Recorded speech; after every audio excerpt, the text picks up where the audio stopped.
This might be because of the type of religious space that I'm a part of, but I actually feel like being trans has really made me more connected to my religion. And of course, I do go to a very liberal church that is largely composed of LGBT people.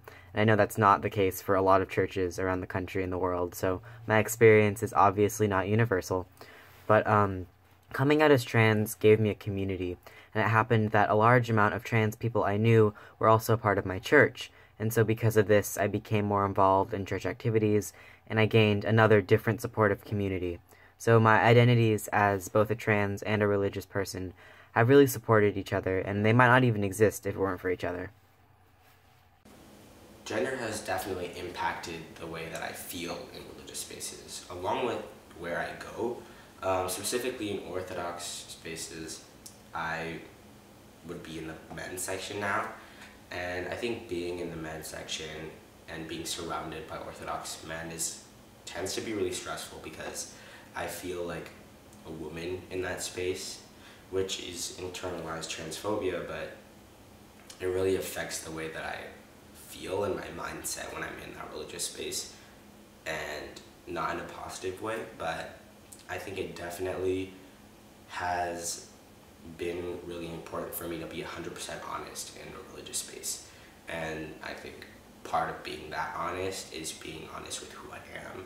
And even though it's hard for me to feel completely like a man in those spaces, I think as long as I acknowledge and tell myself throughout the experience that I am a man, and like what these people think can't take that away from me, is really important.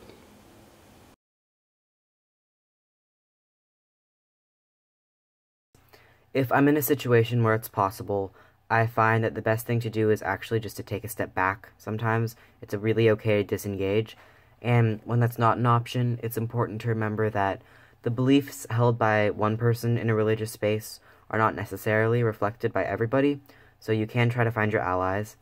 And I know that a lot of LGBT people, and trans people specifically, have very bad experiences with religious groups, which is very understandable because there are a lot of exclusionary and unsupportive, and sometimes even violently oppressive religious groups. But there are also an incredible amount of open and accepting groups as well, and I think it's very important to remember that.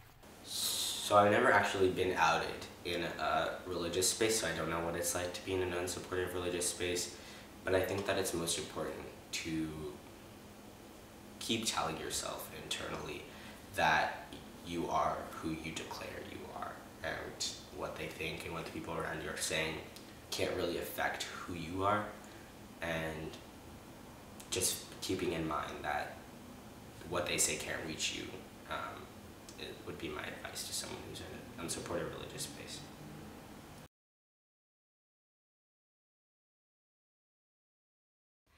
Regardless what you identify as an individual, being trans or being cis, that should never cloud your judgment on what you believe in and what you don't believe in. Contributing to a religion or believing in a higher power should be completely dependent on what you want and what you don't want.